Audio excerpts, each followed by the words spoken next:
New worlds are forming and becoming visible in the 21st century. The anthropologists at UC Santa Cruz have each chosen a charismatic object. Through them, we tell stories about confluences and concatenations among the worlds that are emerging. I'm an archaeologist who analyzes animal bones from archaeological sites. This item is especially interesting because it has a mark across the end of it that is made by a metal tool. And why that's interesting is that it is in the context of tens of thousands of stone tools. This bone, to me, and the other one, are really portals into thinking about the emergence of new social and economic spaces in East Africa about 2,000 years ago. Pastoralists had a lot to lose socially and economically by letting in the technology and very esoteric ideology and real power in a spiritual sense as well as a social sense of ironworking. So that I see this not as the product of isolation, this 800-year gap in the adoption of metal by the pastoral peoples of the Serengeti, the Mara, and the Athi Plains, but rather as resistance, as deliberate choice not to go down that particular road and to stay with their more traditional technologies in order to maintain their social and economic independence. The object I chose to exhibit is a beautiful sari made in the villages of Odisha, India. This would be a symbol of religious harmony, interreligious dialogue, and a wonderful understanding of different religious practices. This is the beautiful way of displaying the confluence of Hindu and Buddhist culture in their own artifact.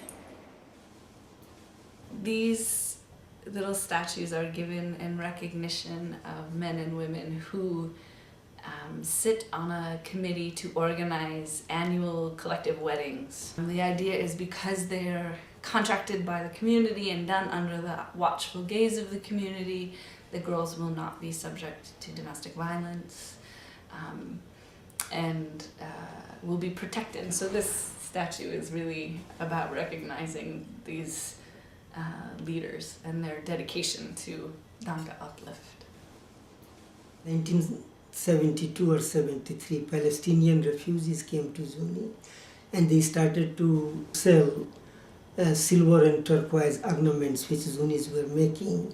They were dealing with new kind of material because of their contacts with other tribes or other people. But some of their themes from their traditional mythology and things like that continued, So even though globalization and other things have brought all kinds of opportunities, many of their traditional themes continue to give them meaning.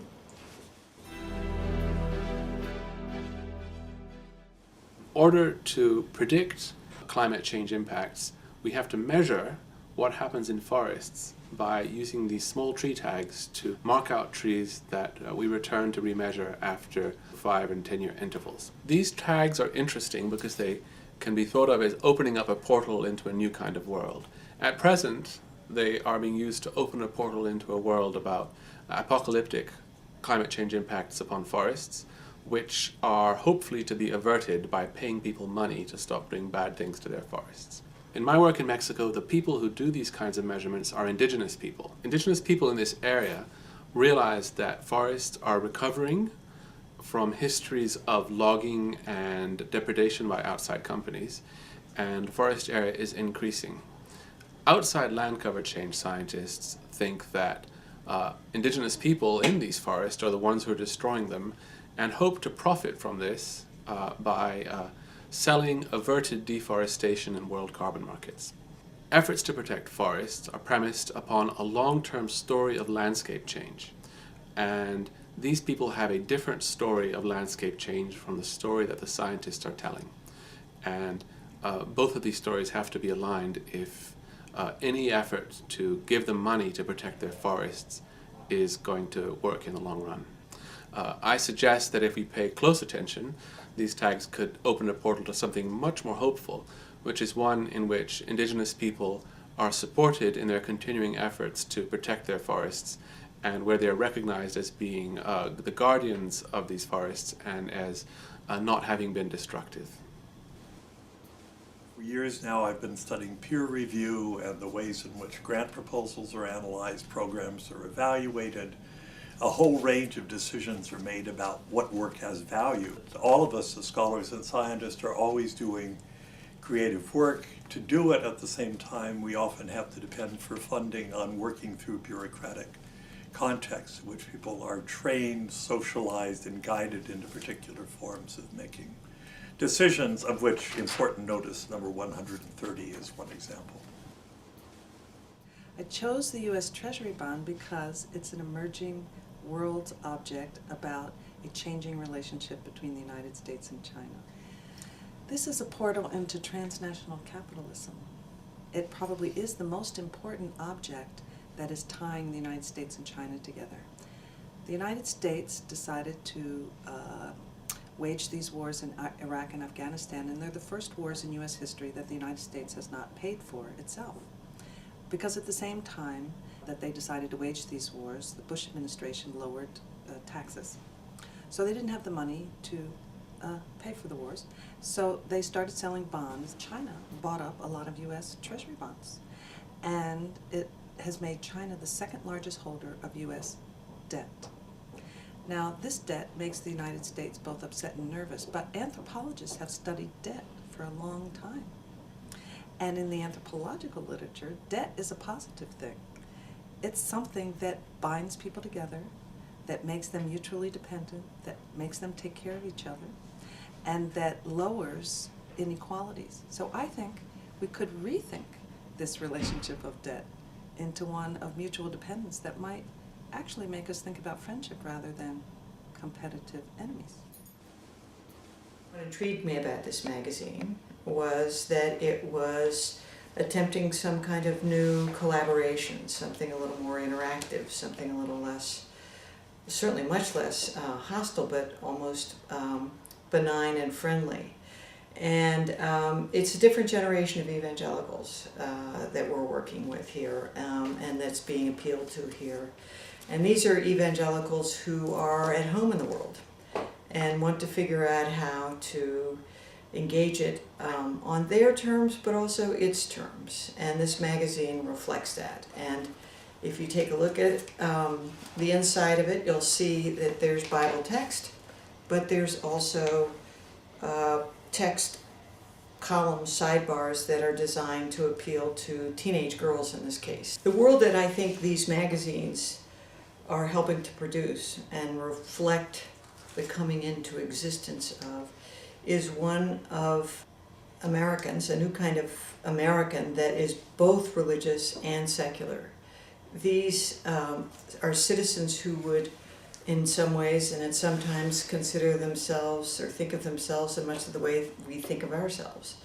They listen to rock and roll, they follow politics, they can be either Democrats or Republicans, they can be liberals or conservatives, they can be environmentalists, they could be vegans, they can be whatever anyone else is, and Christian. And the kinds of evangelicals that they're descended from did not think of themselves this way. They thought of themselves as more separatist and devoted a good deal of more energy into creating separate worlds that were apart from what they called the culture or the secular world or simply the world. A Michael Jordan basketball jersey and some Nike high-top sneakers. These kinds of items were quite popular among folks I did fieldwork with in Honduras. One friend of mine referred to this practice as, this is the black power we wear. I think that power derived from a sense of connectedness to blacks elsewhere. Their power also derives, I think, from their association with these same corporations. Wearers of this style were both tapping into a kind of anti-racist sentiment, but at the same time tapping into essentially U.S. imperialism. Nike itself took on blackness as a kind of commodified form to try to promote its brand and kind of create a brand. I think these objects are portals into an emerging world in which forms of identities that have historically been rendered abject, subordinately other, have increasingly taken on a different kind of symbolic freight. This bowl and this Ho-Chunk corn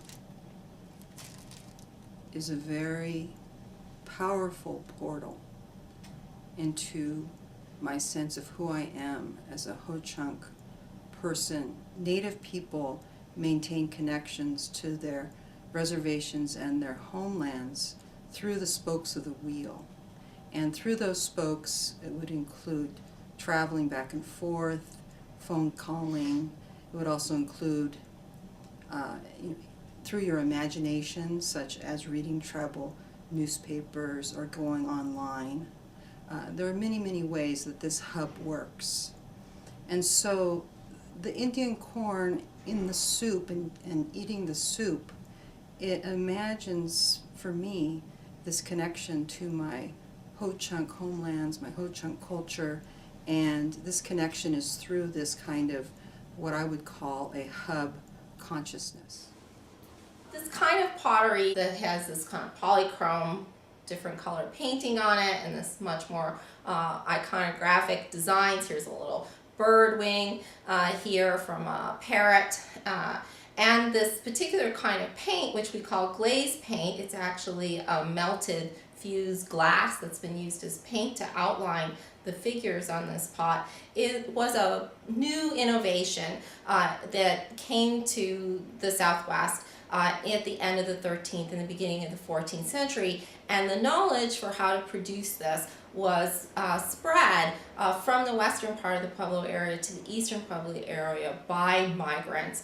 And the 14th century was a very turbulent time in the Southwest, a time when we see the emergence of new societies in the Southwest as people abandoned large parts of the Southwest and moved to other parts of the Southwest and formed new communities and new societies. And these pots were very important to that process.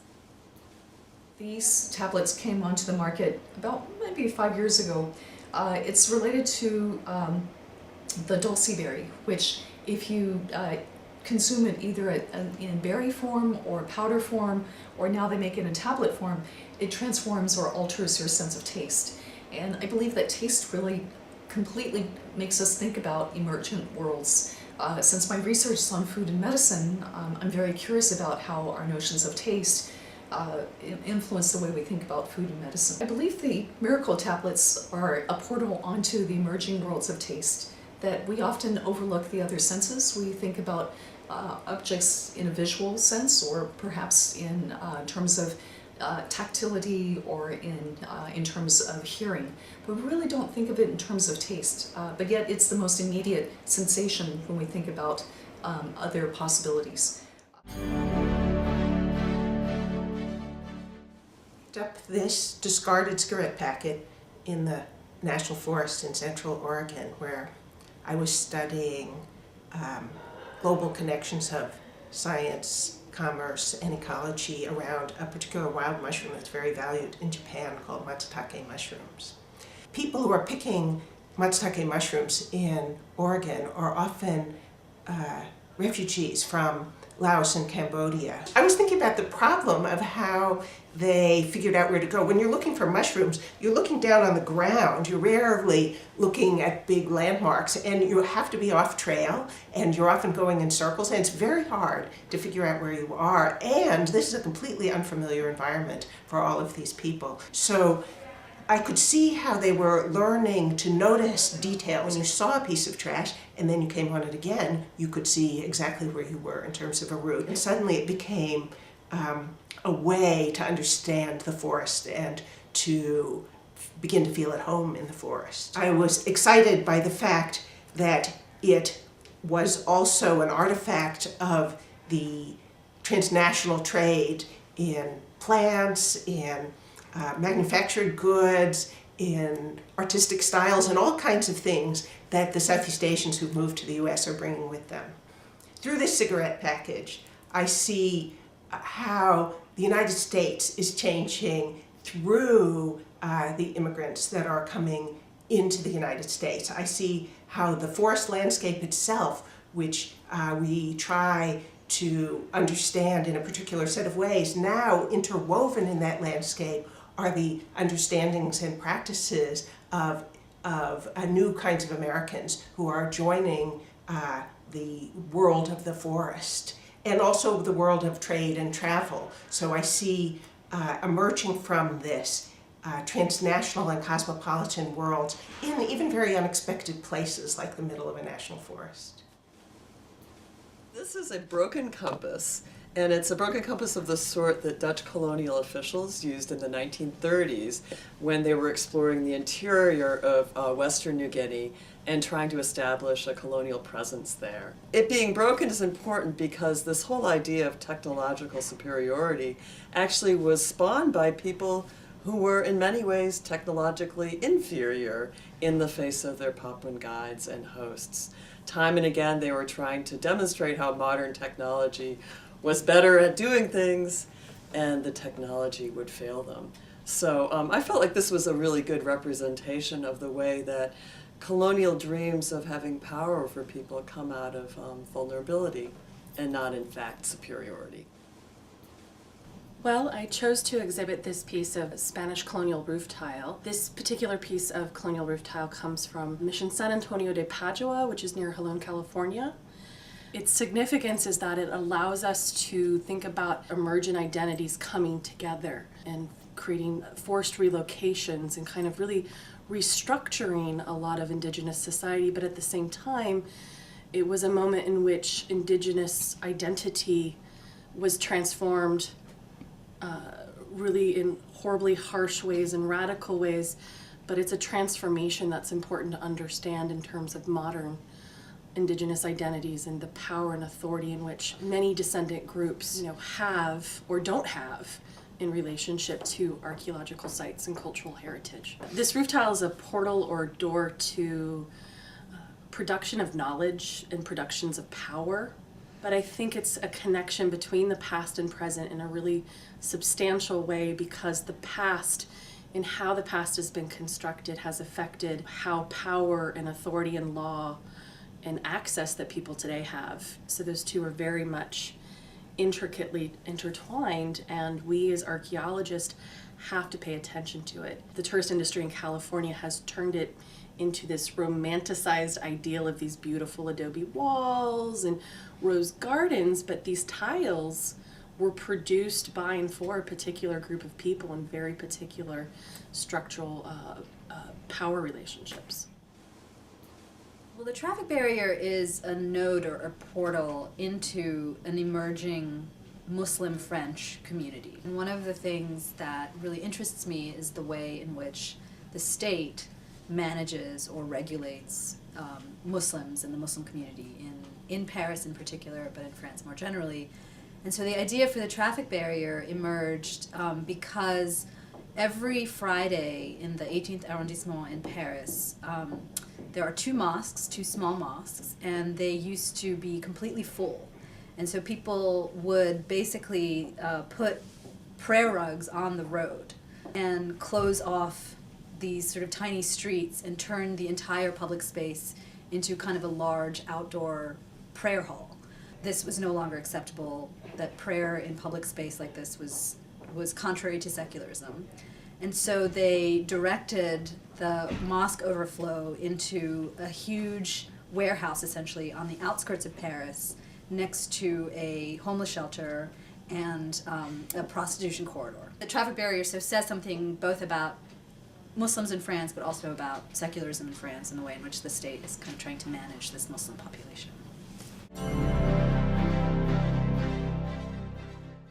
I've been doing field work in Mexico, and I found this doll. Folk art we think of as something that is eternal or that it has a lot of continuity, but in fact, what people who are marginal are constantly doing is making new things for new markets and trying to survive at the margins.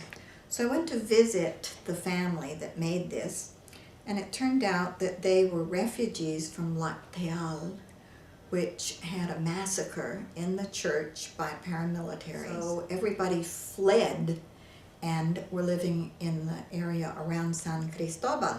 They had a 2-room house. In one room, it was filled with a loom. All of the dyes, all of the weaving, they made themselves. And to dye it, the father would go back in dark of night, walking 4 hours each way, because what he knew was the kind of weed that you could get near Lacteal to dye stuff. It would be a world of incredibly poor people in indigenous communities throughout Mexico. And it was soon after the year 2000 that for the first time, indigenous people from Chiapas migrated to the U.S. to become illegal migrant labor. And this is a measure of incredible desperation and oppression. If conditions were better in Mexico, my guess is that 80% of the people who've migrated would prefer to stay there. I've chosen to recreate a shrine that one of the sleep doctors I used to work with had in his office, which is a collection of energy drinks and other kinds of caffeinated beverages. And part of putting that stuff together is thinking about how we selectively think about some stuff as being okay to stimulate ourselves with and other things as not being okay. Sometimes that's around discourses of naturalness, that some things like coffee are more natural than something like Red Bull. When we make those distinctions, we're also making kind of moral distinctions about what we want to consume and why we consume that stuff. The broader project is thinking about how natural or unnatural American sleep is. This shrine is a portal into our chemical world. So thinking about the ways in which very small things that we come into contact with all the time end up influencing our bodies or our being in society. So chemicals like caffeine are one of those things that we ingest all the time and change the way in which we're acting with other people and we act ourselves. Right? I chose this jar, which came from Russia. A friend of mine gave it to me, and then I put all sorts of spare parts in this jar. And the reason I put this together is because Russians have been very good at recycling and repurposing objects for many, many years. They don't throw anything away because you never know when you might need something. And the backs of people's cars are always full of spare car parts in case their car breaks down or somebody else's car breaks down. And so I thought this was a really good representative object of kind of how people take their entire worlds with them all of the time. But this is changing in Russia today because this sort of collection came from a moment when people were used to having only one of something and they had to save everything until they might need it. And now it's no longer a society of multi-use objects, it's a society in which people throw things away when they're done with them.